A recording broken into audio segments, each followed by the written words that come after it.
नमस्ते है जी। Ancient healing science से मैं हूं डॉक्टर धैर्यवान, आपका अपना रेकी मास्टर। दोस्तों, आज की इस वीडियो में हम बहुत ही गंभीर विषय में बात करेंगे कि जब एक रेकी हीलर बनता है तो उसको किन किन चीज़ों का ध्यान रखना चाहिए। आप में से बहुत सारे हीलर्स की लाइफ में ये प्रॉब्लम ज़रूर आया होगा कि आप रेकी हीलिंग तो पूरी तरह से सीख चुके हैं, लेकिन आपसे हीलिंग प्रॉपर हो नहीं पा रही है। आपके मरीजों को पूरी संतुष्टि नहीं मिल पा रही है, या आपके मरीज आप पर भरोसा नहीं कर पा रहे हैं, या आपके हाथों में वो झंझनाहट, वो गर्मी महसूस नहीं हो पा रही है, या जब आप अपने सातों चक्रों को हील करते हैं तो आप उस तरीके से हील नहीं कर पा रहे हैं जैसा होना चाहिए। या एक प्रॉब्लम और आती है कि पहले बहुत अच्छे से हील हुआ करता था लेकिन अब अच्छे से हील नहीं हो पा रहा है। तो ऐसी बहुत सारी प्रॉब्लम्स एक रेकी हीलर की लाइफ में आती है, इनिशियली भी आती है और बाद में भी आ सकती है। हो सकता है आप 2 सालों से बहुत अच्छी हीलिंग कर रहे हो और अभी अभी वो प्रॉब्लम आ रही हो। तो क्यों होता है, इसका रूट कॉज क्या है, आज इस वीडियो में अच्छे से मैं समझाऊँगा ताकि ये क्लियर हो जाए, कि आपको ये समझ में आ जाए कि कहाँ पे हम अपनी गलतियाँ कर रहे हैं, कहाँ पे ऐसे छोटी छोटी मिस्टेक कर रहे हैं जिसकी वजह से हम हीलिंग में पीछे हो जा रहे हैं। एक रेकी हीलर जब भी कभी हीलिंग करता है तो वो निस्वार्थ भाव से करेगा, तभी उससे हीलिंग होगी। अब निस्वार्थ भाव का मतलब समझना कि ठीक है, इट्स ओके, आप अपने लिए कोई फीस चार्ज करते हैं, डेफिनेटली करते होंगे और करना भी चाहिए। मैं मना नहीं कर रहा हूँ, मैं नहीं करता हूँ, लेकिन आप कर सकते हैं, आपको करना भी चाहिए। लेकिन आपके मन में कहीं भी उस फीस को लेकर कोई बात नहीं रहनी चाहिए कि आपके मरीज़ ने, आपके क्लाइंट ने आपको फीस अच्छे से दिया या नहीं दिया, अच्छे भाव से दिया या नहीं दिया, या उसने पूरी फीस दी या नहीं दी, या वो फीस देगा या नहीं देगा। ये सारी बातें हीलिंग के टाइम आपके अंदर नहीं होनी चाहिए। या हीलिंग के बारे में जब भी आप विचार करेंगे तब भी फ़ीस को लेके कभी नहीं सोचेंगे। अगर ये चीज़ें आपके दिमाग में चलेगी, हीलिंग में हमेशा इफ़ेक्ट आएगा। दूसरा, आपको कभी भी उनसे इमोशनली कनेक्ट नहीं होना है। जैसे कि कभी अपने घर वालों की, अपनी मम्मी की, अपने पापा की, अपनी बीबी की, अपने बच्चों की अगर आप हीलिंग कर रहे हो तो आपको हीलिंग के टाइम उनसे इमोशनली कनेक्ट नहीं होना है। आपको हमेशा ऐसे ही हीलिंग करनी है जैसे आप किसी अनदर पर्सन की हीलिंग कर रहे हैं। मतलब कि अटैचमेंट के साथ डिटैचमेंट और डिटैचमेंट के साथ अटैचमेंट का जो फॉर्मूला है ये आपको लगाना है। समझ रहे हो ना? मतलब एक अनदर पर्सन के साथ, किसी और इंसान के साथ आप अटैच होंगे, डिटैच होते हुए भी अटैचमेंट क्रिएट करेंगे, और जिससे बहुत ज़्यादा अटैच हो उससे डिटैचमेंट क्रिएट करेंगे। मतलब कि दूरी इतनी ही हो, भावनाओं की दूरी इतनी ही हो, चाहे भावनात्मक दूरी इतनी हो चाहे इतनी हो, उसको आपको यहाँ लाना ही है।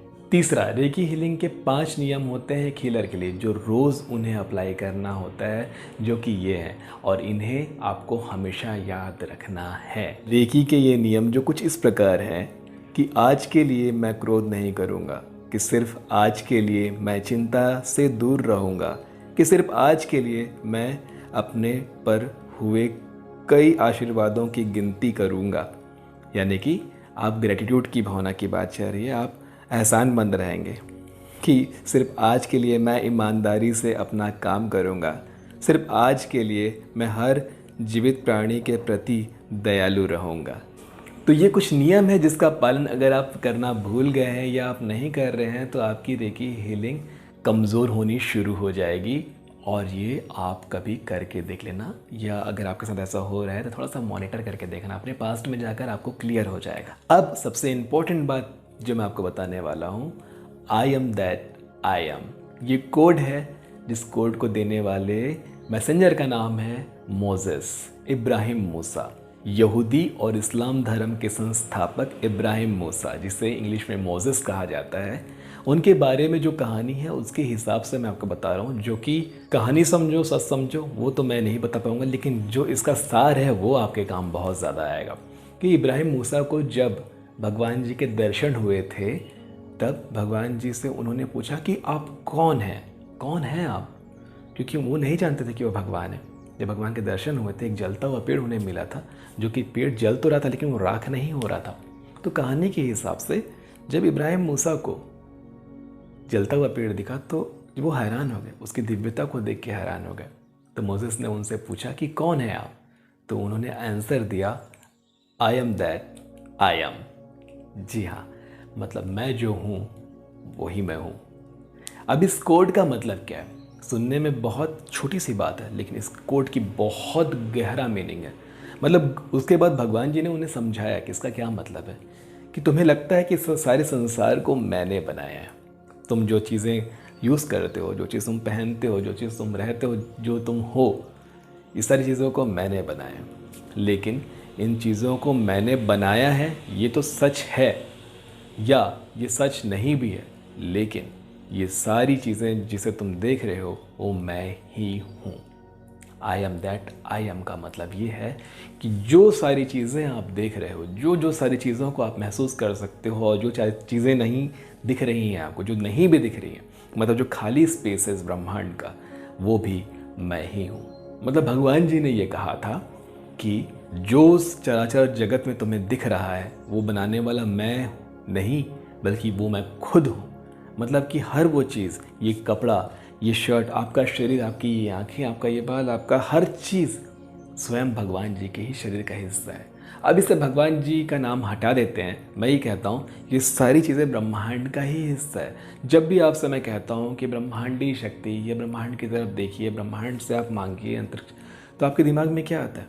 एक अंतरिक्षीय दृश्य, एक यूनिवर्स का दृश्य, एक फ़ोटो जो कुछ सितारे सितारे जैसा होता है? नहीं, आप जो जो चीज़ें आपके आसपास पड़ी हुई है, इवन आप खुद भी इस ब्रह्मांड का ही हिस्सा हो। यानी कि आप किसी और से कुछ नहीं मांग रहे हो, आप उसी से मांग रहे हो जो आप खुद हो। आई एम दैट आई एम, इस कोड का यही मतलब है। मतलब जब भी आप हीलिंग करोगे, इट्स ओके कि आप प्रार्थना की तरफ, ऊपर की तरफ देखोगे, उस आकाशीय बुद्धिमत्ता की तरफ देखोगे और मांगोगे गुरुओं से, उस परमपिता परमात्मा से, उस ब्रह्मांडी ऊर्जा से आप मांगोगे ही जब हीलिंग के लिए कॉलिंग करोगे तब। लेकिन जब आप हीलिंग करोगे तो आप पूरी तरह से अपने आप को इस ब्रह्मांड में समा दोगे। यानी कि इस ब्रह्मांड को अपने अंदर, अपने आप को इस ब्रह्मांड में समा दोगे। मतलब आप स्वयं भगवान बन जाओगे।